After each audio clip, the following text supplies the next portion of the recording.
bear with me for just a minute. I'm having some technical difficulties, of course.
I've been talking to myself for about 5 minutes.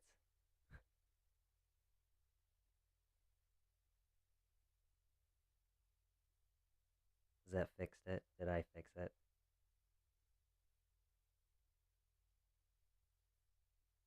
Good. Go figure. There's I spent the whole first 5, 6 minutes of this trying to explain why I was having a little bit of a technological hiccup because there was supposed to be another camera angle that was going to be used. So, unfortunately, I'm going to be stuck being the little bubble in the corner of the screen for now. You can ask my wife. I had everything perfect last night, and the moment you go to do it is the moment things go wrong. As if I would know because this is my first, live stream ever. But great. So anyway, I don't know if it was caught on any of the other audio before, but my wife's in the chat, my mom's in the chat, my aunt Kat's in the chat, and they're like the three, my most staunch supporters since the moment I started coming out with content. But let's get into, you know, the reason we're here. And it is the presentation Health Myths Uncovered Taking Back Control in a $1 trillion industry.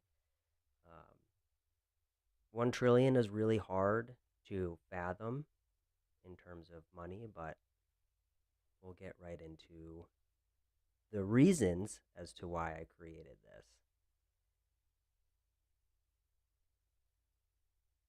So for me, I don't want to get too far into the weeds with introductions to myself. My name is Kyri Jones. I own the Human Condition LLC. I started it last year in November 2024 because I was tired of seeing the misinformation and the health and wellness industry basically chew people up and spit them out. I've been a certified personal trainer since 2018, but at the time that I got my certified personal trainer certification, it wasn't a good time for me to make like a whole career jump. The biggest reason I got it was for my own health and wellness, and so I spent the last few years, instead of training clients with sets and reps, I've been educating myself on, the health and wellness industry and biology and physiology and things that are basically, like extremely interesting to me. Uh, and I'm hoping that what I can do with this information is then share that with other people because I really sincerely believe that education, personalized education, is um, what's going to help drive sustainable changes. Uh, some stuff about me: I'm a veteran. I've been in the United States Army Reserve for the last 9 years. I'm a parent. I like to garden, and I have this little homestead. If you follow me on TikTok, you would have seen my homestead stuff. I'm a DIY enthusiast. Again, if you follow me on TikTok, you would have seen my whole solo bathroom remodel, which was chaotic. But digressing, we have the most access, I believe, to healthcare and health and wellness information and the internet uh, than we have ever had before. And with all of these advancements, you would have had no idea that as a population, we are the sickest that we have ever been. So, my mission with this business and starting with this presentation is to begin to be the positive impact that's desperately needed. So, with that, we will move forward. These are some things that you have probably heard. Cut carbs for fat loss, inflammatory foods are killing you, buy my whatever it is for amazing transformations, add this to your water to lose weight, boost your metabolism with this detox tea, take this once a day to cure adrenal fatigue. This one simple trick will melt away fat.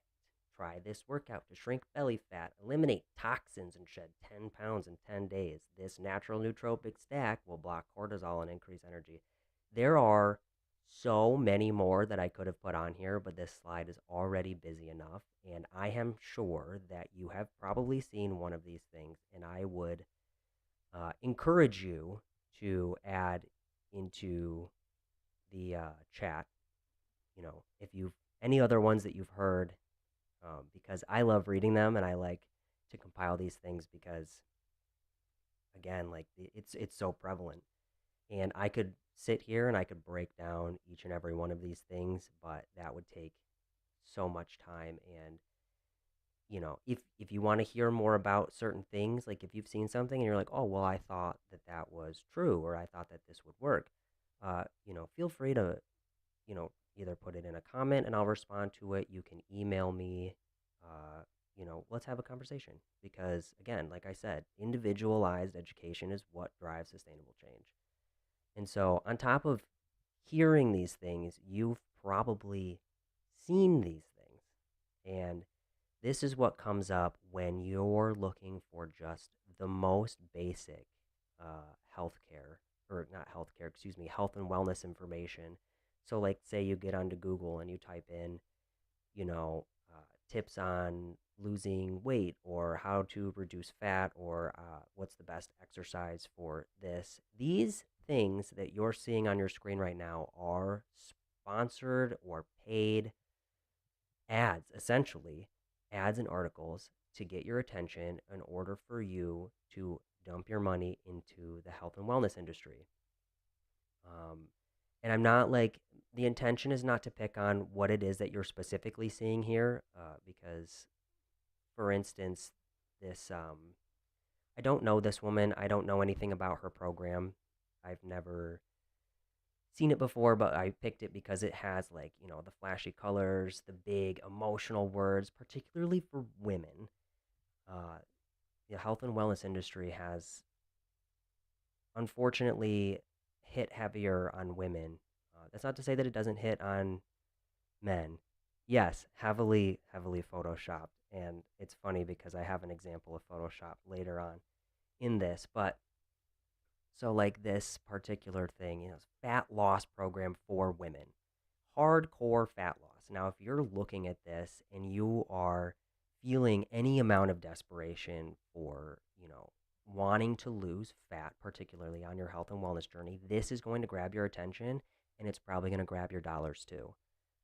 There's other stuff that is related to misinformation that's meant to draw you in weird directions. It's it's honestly very overwhelming. It's overwhelming coming from me, and I do this, you know, to benefit other people. Like, I delve into this to benefit other people, and so I can't even imagine. No, I can imagine. I should say I can imagine. A little background on me: when I was a younger adult, I fell for all of this. All of this. I spent hundreds of dollars a month, and that's not a joke, on supplements. And so I've seen other people do it, and I've had other people ask me questions about how I feel about this particular piece of equipment or this thought process. And so, I figured I would create this workshop in order to help people evaluate things on their own. So, here are some statistics about the health and wellness industry. And it is an industry. I need to really drive home the point that this is an industry, and as an industry it is intended to take your money. So it's profit generating. It's not necessarily meant to help improve your health and wellness. It is meant to be a marketplace for people selling health and wellness products and services. um, and it's growing exponentially. Um, it wasn't even researched or measured as its own market, health and wellness as its own market, until 2014. And since then, the United States has ranked number one in spending in this market. This industry spends billions of dollars annually on marketing and advertising, and not an insignificant amount of that is for collaborations with influencers and social media ads. They have found a way to come to where you are and sell you these products and services with very carefully engineered words and data and pictures in order to ensnare you. According to Precedence Research, which is the website that I got this particular piece of information from, the U.S. health and wellness market is expected to grow to over 3 trillion by 2034. 3 trillion. That is triple what it is now, and I would even be willing to venture a guess, given what I see from my perspective, that it is more than that. It will grow more than that. Here's the other thing. In 2023, the average American spent $5,800 on wellness. That's almost 6 grand. And, for a lot of people, that's not a small amount of money.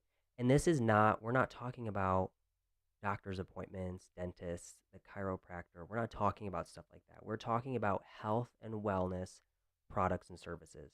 We're talking about supplements. We're talking about spa days, massage, whatever other therapies are out there that fall under the health and wellness space. And there's a lot. It's a lot. There's so much. I couldn't possibly cover all of it in this workshop, but I would like to, at some point continue to peel back this curtain so that people can make more beneficial, more personal choices on the things that they choose to spend their money on.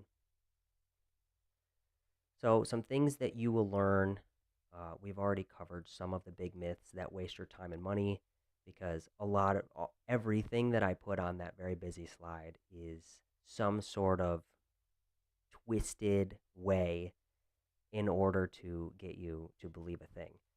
How marketing really works against you. We've started to cover that. We will continue to do so. A simple 3-step framework.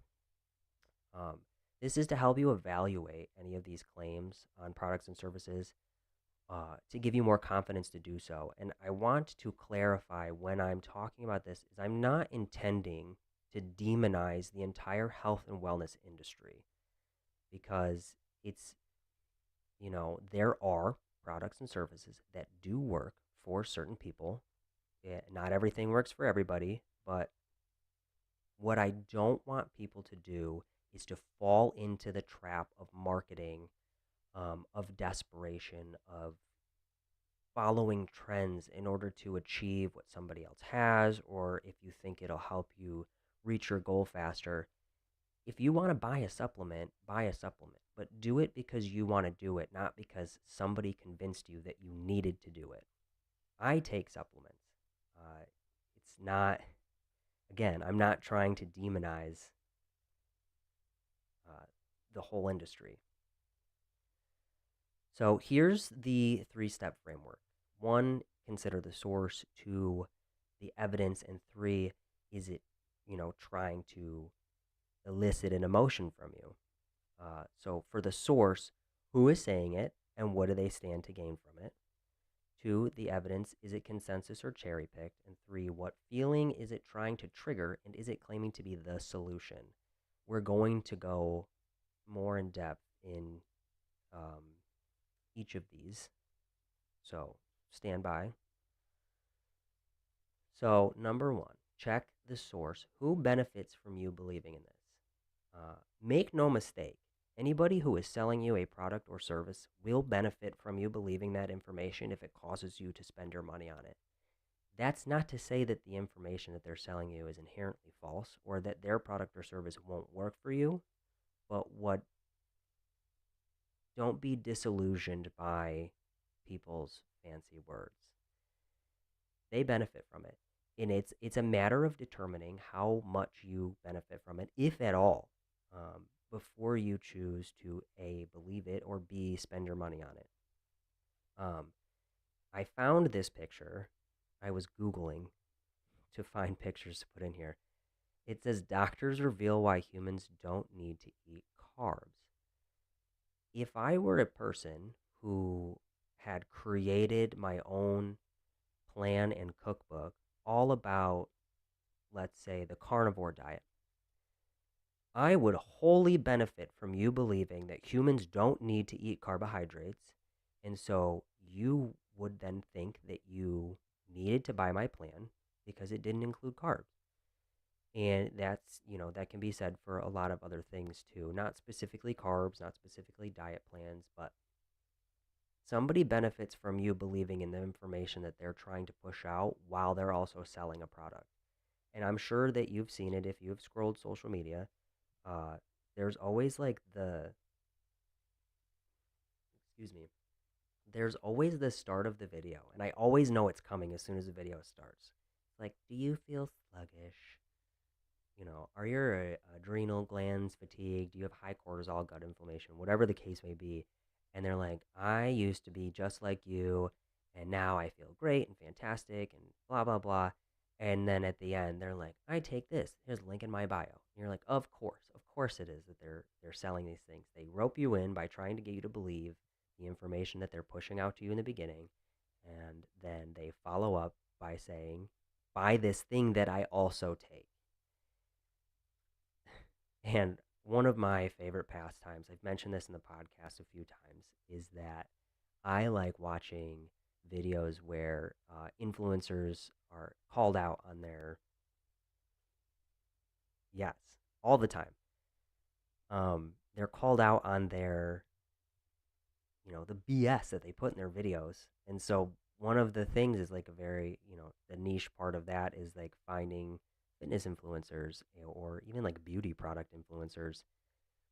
Anyway, if you ever have a spare 20, 30, 40 minutes, some videos are very long, you should go and look up influencers being called out. But anyway, let me stop rambling for a second. Again, step one, check the source, who benefits from you believing in this.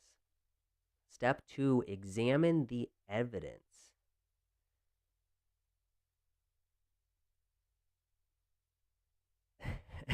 This comment says, if they want you to believe that they are healthy, I would at least use a picture of someone that had a full head of hair.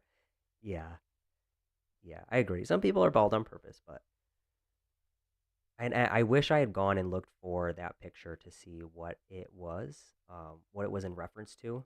I didn't, unfortunately.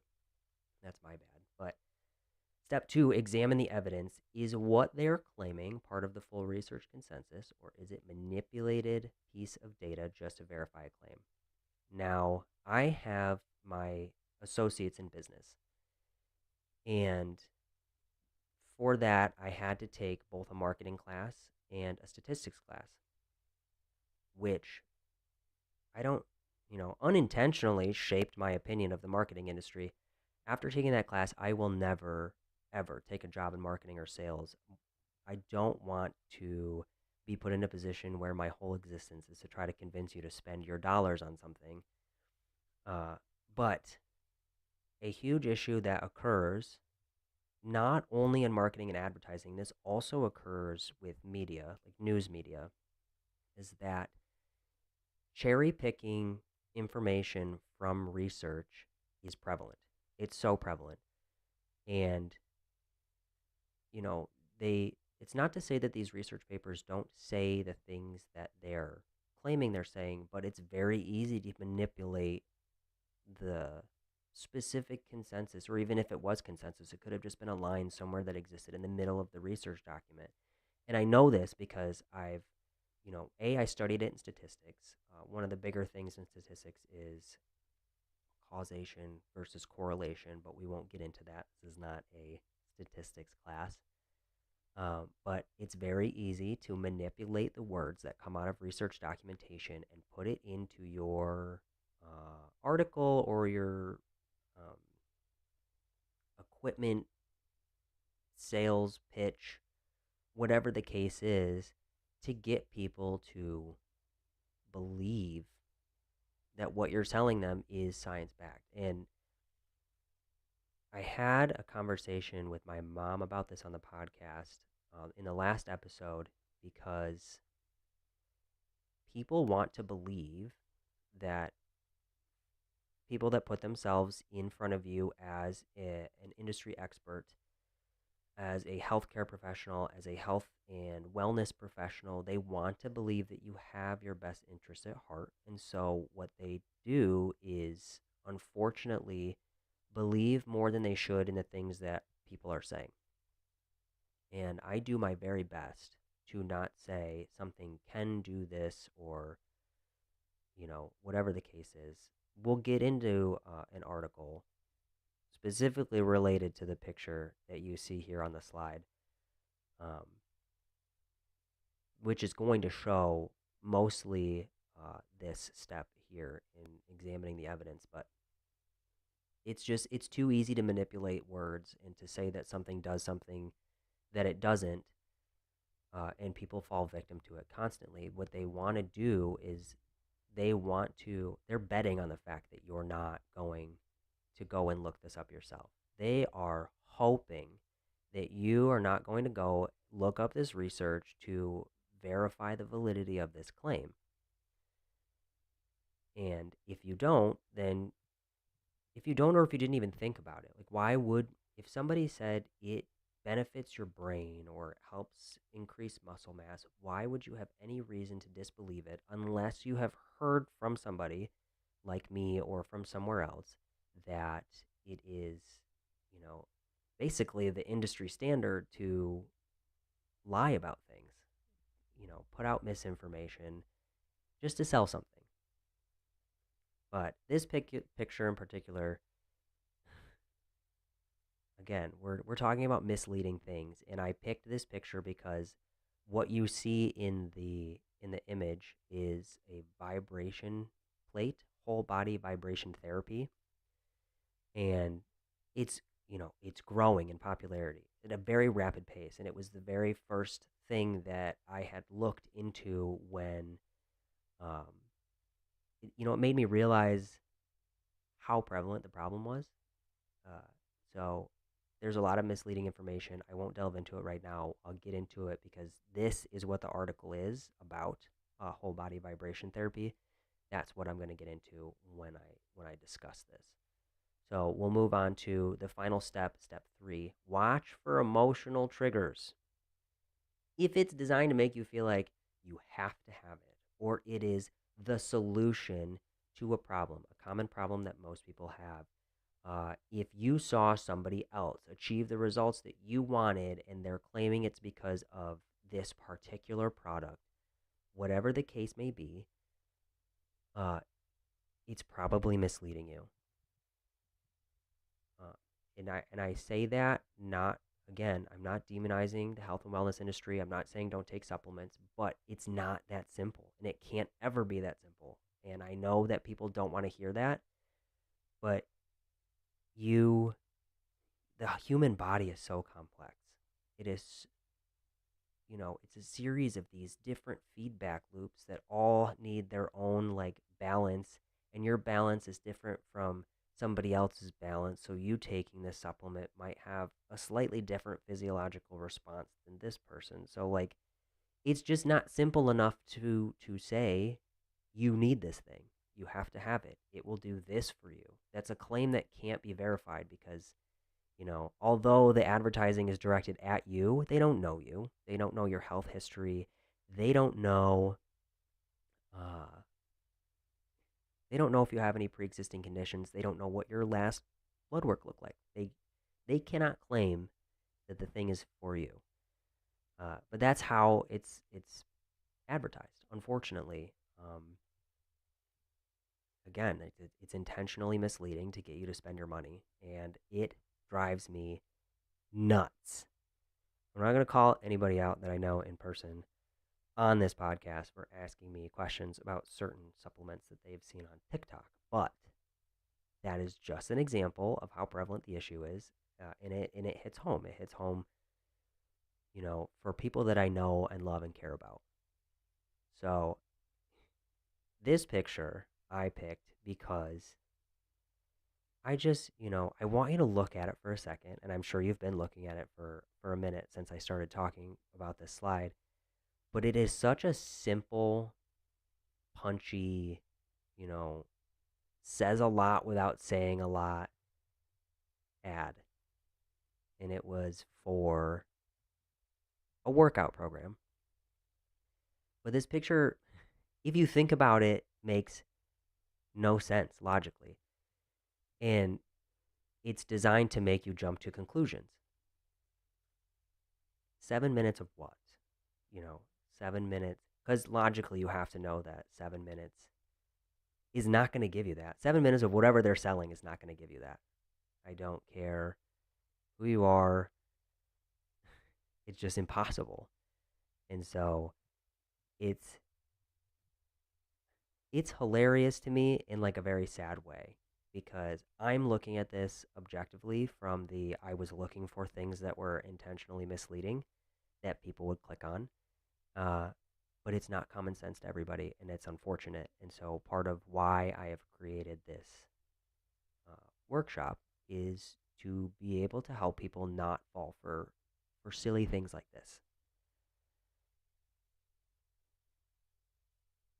So, altogether, if you want to write this down or take a picture, I just wanted to make sure that you could see all of it in one spot.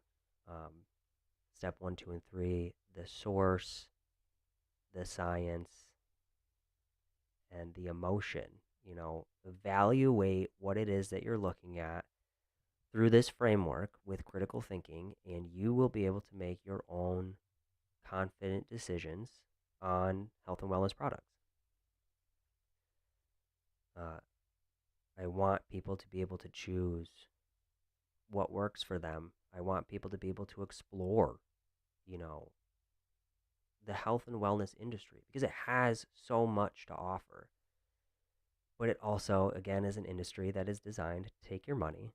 So if you go at it with this framework, I'm hoping that you will be less manipulated. And when I say you, I definitely mean you, whoever it is that's listening, whether you're here with me live or whether you're listening to this later on. Um, yeah. So here is the article breakdown. And I loved this article so much. And I mean that truly because I didn't have to do a ton of extra work to break this article down because they provided a lot of it for me. So this is an article that showed up um, while I was looking for specifically vibration therapy. Somebody had asked me what my thoughts were on the vibration plates and vibration therapy. So I began my research, and this article came up, and I was kind of floored by what I found in it, to be completely honest. Uh, just off the jump, I didn't even have to scroll down the article very far to find things that were purposefully misleading. This was an article that came from Fallbrook Medical Center, which is an actual healthcare facility. They have a blog, they come out with articles. The incredible benefits of 10 minutes of vibration therapy by Admin 5. Who's Admin 5? Why would you not? I mean, if you're trying to sell yourself as a professional, place to get the information on health and wellness, well, this is not, this is a red flag to me that there's not a name associated with this article. Then I was looking at the picture and I thought, you can't see enough of this picture to really determine what it is that the gentleman in the picture is standing on. It could have been, like a small stair stepper. It could have been a weird elliptical. So I was researching the picture to try to find what the equipment was so I could talk about it more in depth. And it turns out that the photo that they used in their article is a heavily photoshopped picture that was for a piece of equipment sold on a different website. So the image itself is manipulated.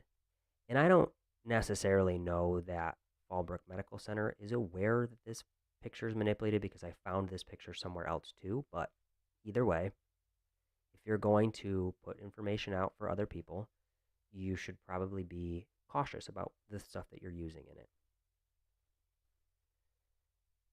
So I jumped down, the article starts talking about, whole body vibration, the science leading up to it, whatever the case is. I jumped down to benefits of vibration therapy because this is where the misinformation starts. Misinformation, misleading.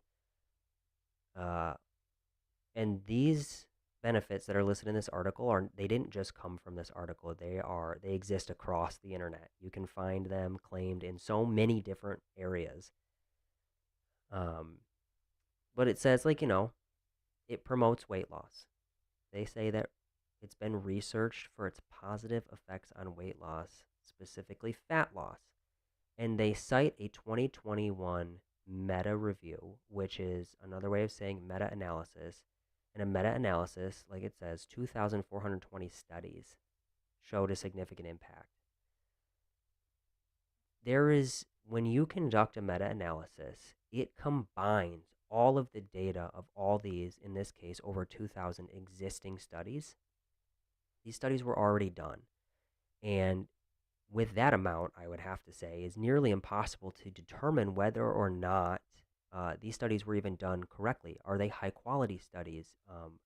Is there any way to test for bias? How many of these studies were done, supported by the industry? Usually, studies supported by industry tend to skew their claims in the direction of the industry because that's who's paying for the research.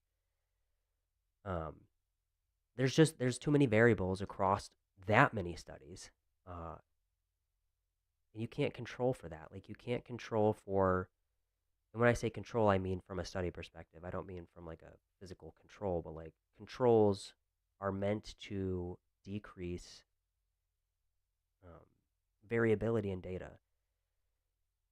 unknown variability in data.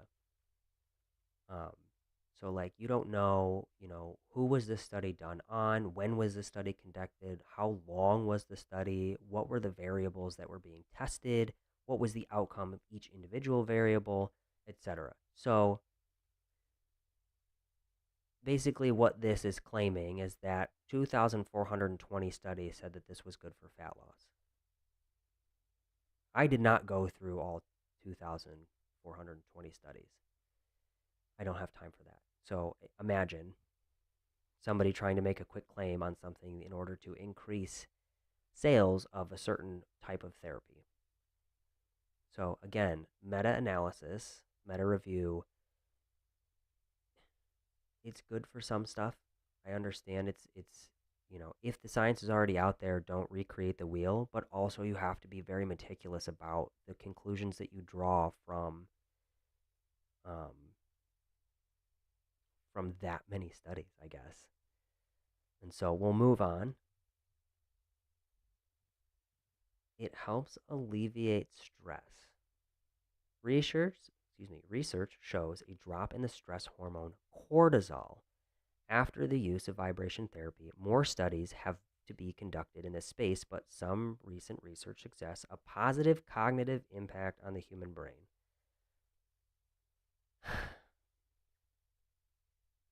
The underlined parts, because these, the bullet points are directly taken from the article, they are not edited in any way, shape, or form. The underlined portions you see are links that they actually put in their own article. They linked their own article to the research.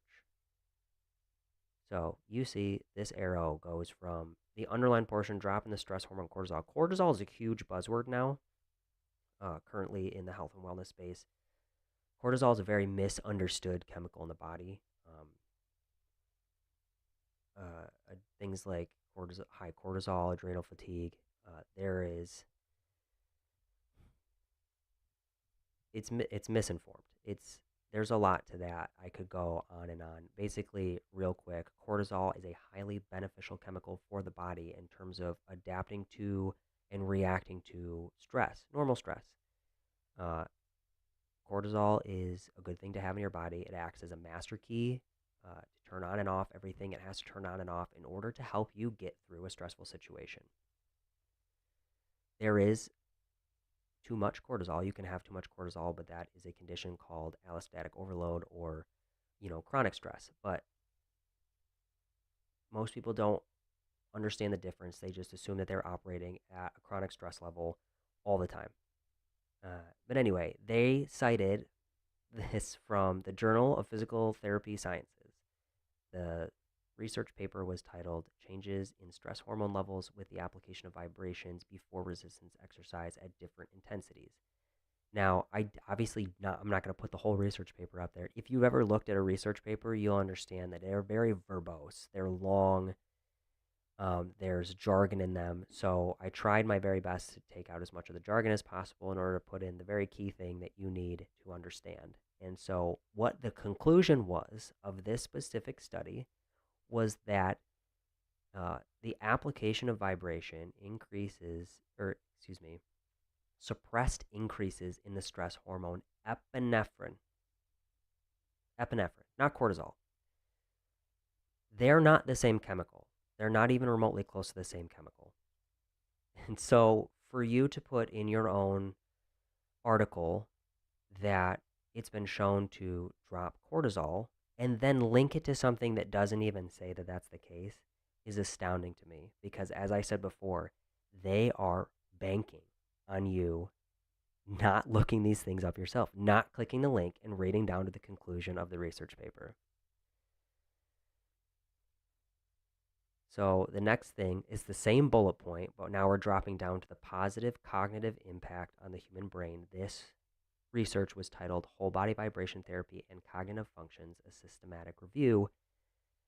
It says that whole body vibration has been found to induce physiological changes in human subjects, improving their neuromuscular, respiratory, and cardiovascular functions. None of these systems have to do specifically with cognition. Just remember that. Evidence from animal research prove that whole body vibration appears to induce changes in molecular and cellular levels to alter cognitive function in mice. There is evolving evidence for a potential value of whole body vibration, blah, blah, blah. Nowhere in this does it explicitly state that the benefits of cognitive impact were seen on the human brain. And so I don't know why it was claimed. And even if this science does exist somewhere that it does have a positive impact on the human brain, it wasn't the thing that they linked in their own article. And I understand the purpose of animal study. There is an explicit purpose. There is a reason that they choose mice. And they don't even start in mice. Well, they might start in mice with things like this, but like when they're in terms of like testing drugs, I don't want to say supplements, but lab testing starts at the lowest organism form possible that can be scaled to at some point mimic human, the human biology. And so mice start, that very complex human biology. I mean, it's a far cry from, but it's important. It's important for testing things because at that level, like say for instance, if we're speaking specifically of pharmaceuticals, if you're testing at the level of mice and it turns out that it's very deadly, then you would not move on. So, there's mice and other animals that are used to scale up to human biology in order to make it the safest possible to test these things in a human population. But you you cannot make the claim that whole body vibration has been shown to have positive cognitive impacts on the human brain if it hasn't. I agree that it is promising that it has been shown to potentially have this impact on mice. And so, further research should be had. But again, it's in mice, it's not in humans.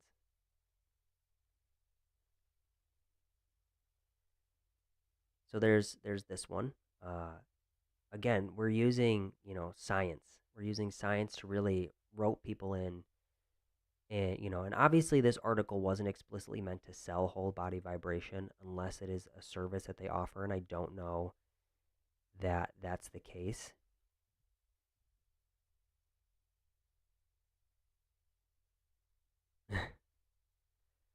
Yes. Okay, so there is an article in the scientific journal that stated it did induce changes, but not explicitly positive impact. I imagine that it probably was a positive impact. It's very hard to. I feel like people would more likely uh, in scientific journals be very explicit about saying things are positive or negative. I would hope, but again, here's some scientific jargon that you're going to throw into an article that makes people believe that is something that's going to be beneficial. And in this particular bullet point, it says that there have been findings that vibration therapy produces a growth hormone releasing effect when combined with squatting exercises. The human growth hormone, or HGH, is an important hormone in the human body that plays a big role in overall growth and metabolism. The article that is linked to this, not the article, excuse me, the research, growth hormone releasing effects of whole body vibration alone or combined with squatting plus external load in severely obese female subjects.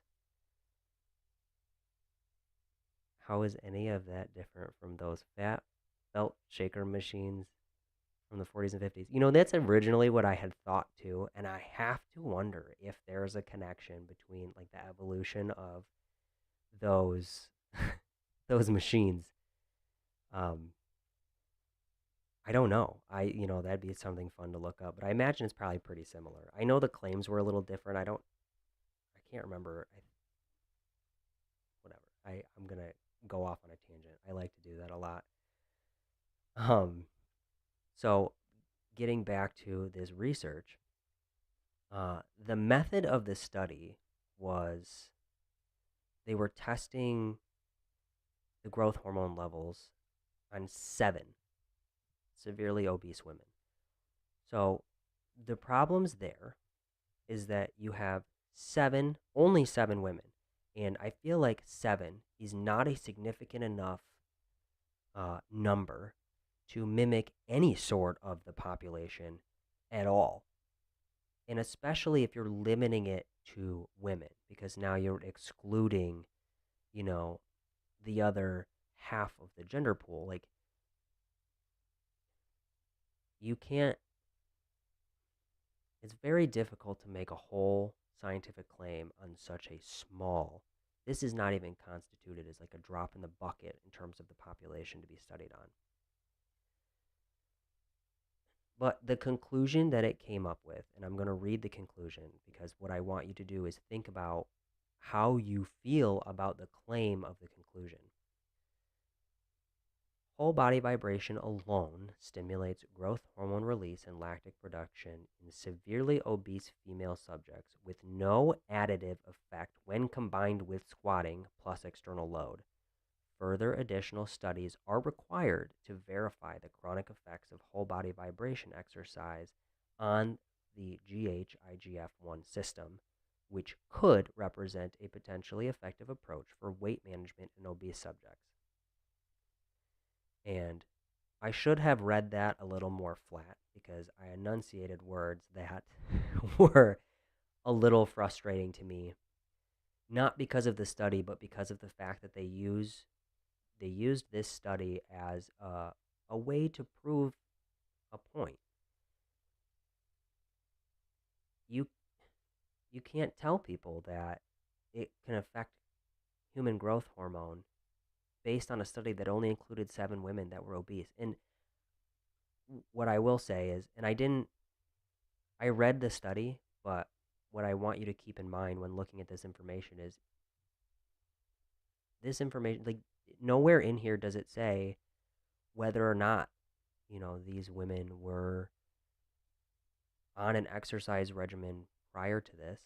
So the addition of any form of exercise in general would have an impact on growth hormone. Um, you know, so making the claim that it was entirely because of the whole body vibration is excluding the fact that the body does a lot of things adaptively on its own.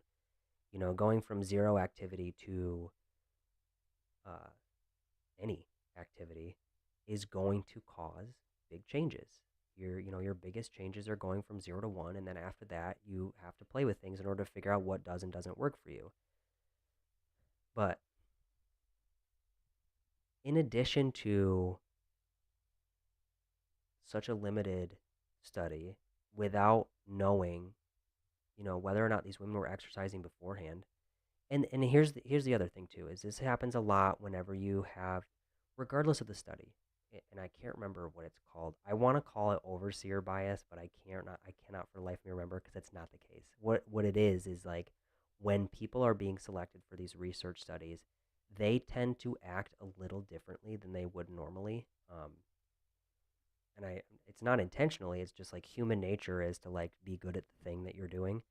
And so these 7 women could have, and I'm not saying this is the case because I don't know them, could have adjusted their lifestyle in such a way that, it skewed the data. Maybe over the course of however long this study was, they chose something different to eat, or they went to bed on time, or whatever the case is, they could have unintentionally made a decision in their life that again skewed the data. It's a type, I mean, it's an issue, but that's why there are controls and studies in order to be able to control for things like this.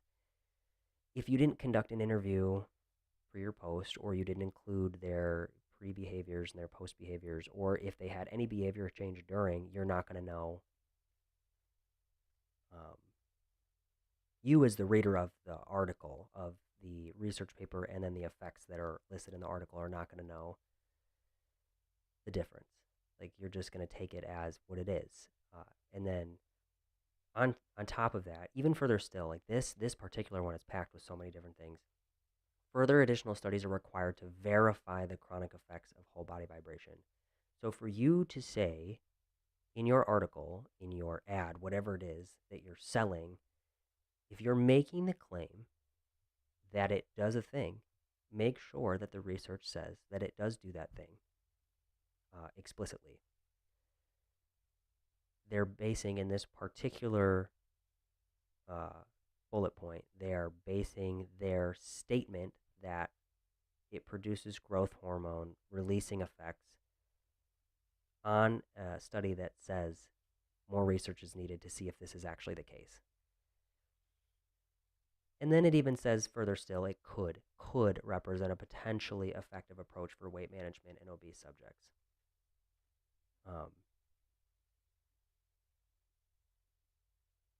It's a lot to base a fact on things that say could and potentially, or words that don't say explicitly what's happening.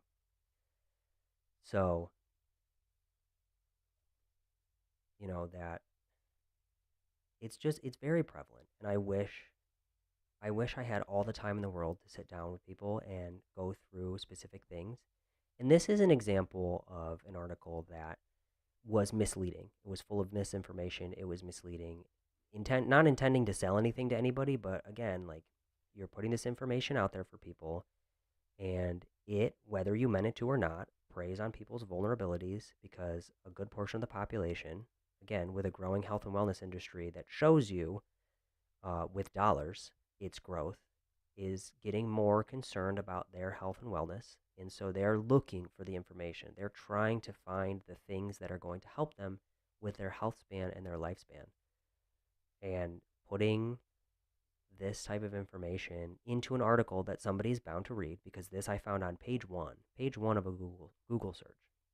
Most people don't make it to page two, especially now, where you have like generative AI will like comb across the internet and like pull these things,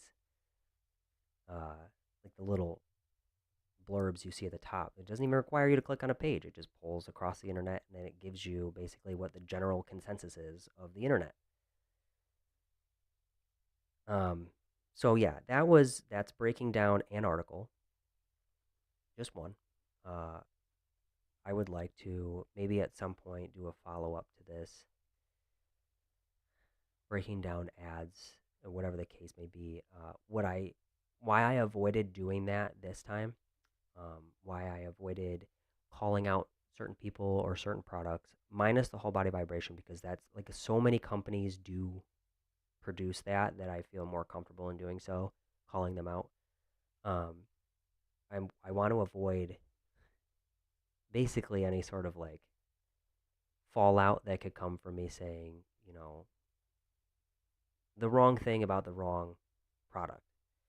I'm still very much in my infancy for my business, and what I want to do is keep myself in a position of, I don't want to have any biases towards anything. I can't even say that. My bias is towards like educating people. I hate watching people get abused by the industry.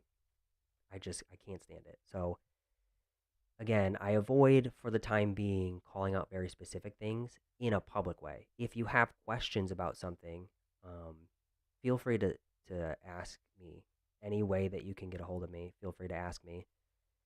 Uh, But anyway, some key takeaways is most health advice isn't all lies, it's carefully spun stories.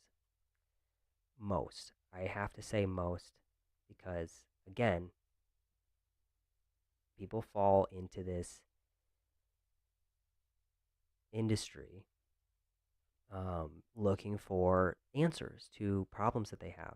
They want to know how to feel more comfortable in their skin. They want to know how to be healthier for whatever reasons that may be. And marketing knows that, and they will find their way to take advantage of these things. And so, what I'm attempting to do is to provide you with a way to look at things very critically, uh, so that you can make the decisions for yourself. Your health and wellness goals should be your own. And unfortunately, social media has made it impossible for, not impossible, they've made it very difficult for people to be able to come up with their own health and wellness goals because there are so many things that other people have. There are, different body types, different lifestyles, whatever the case may be. Somebody else has it and they make it look very attractive and they make people want it. And our brains are hardwired to make us miserable. I would love to spend more time talking about that because it is true. I took a Yale course called The Science of Well-Being, where I learned so many things about our brain and how we are terrible at guessing what it is that makes us happy. So hopefully this is a step in the right direction. Hopefully you're stumbling upon this because you're looking for health and wellness information and you're tired of being overwhelmed, and this framework helps you decide, like, I want to buy this thing and not that thing, or I don't need to buy anything, or I would rather spend my time researching this information before I, buy it. So, yeah, that is the end of the workshop. I really hope that you took something from this. I hope that it helped pull the curtain back on the ways that the health and wellness industry can bend and oversimplify the truth. Uh, we walked through the framework. I walked you through an article, and you don't have to look at every article with such, extreme enthusiasm. But I pulled so many things out of that one article just so that you can understand that it's prevalent. It's unfortunate. And I do apologize if my floating head was in the way of anything.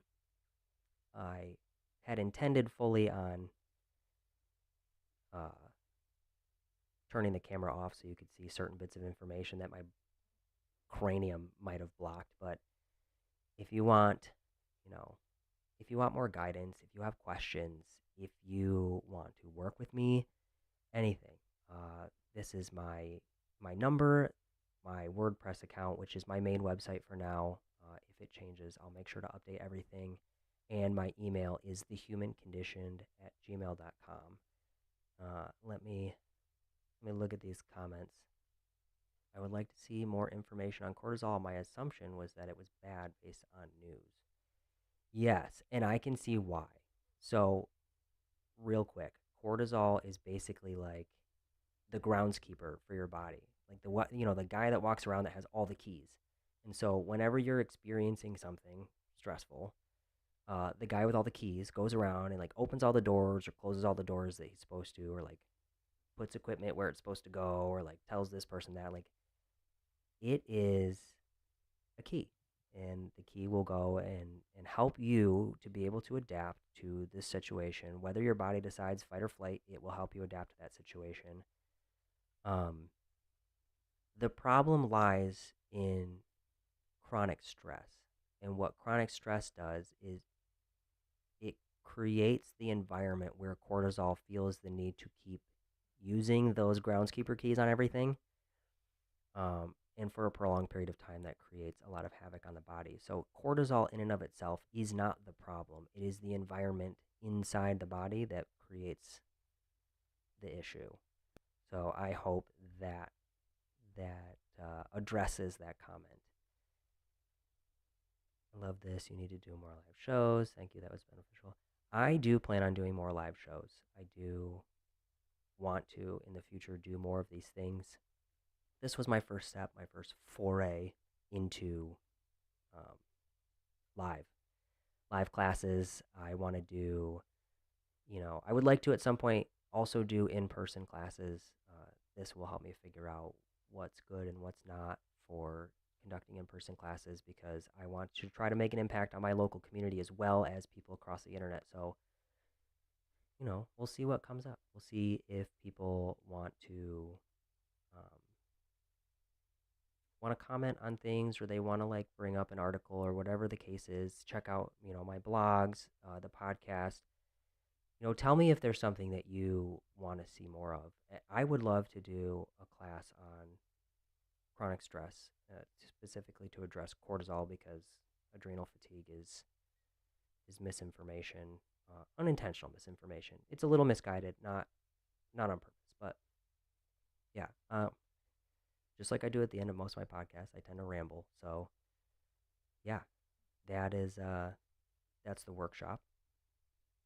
Get a hold of me however you want to get a hold of me, and I appreciate the people who showed up live, and I appreciate you if you're seeing this in the future. Um, yeah, stick around.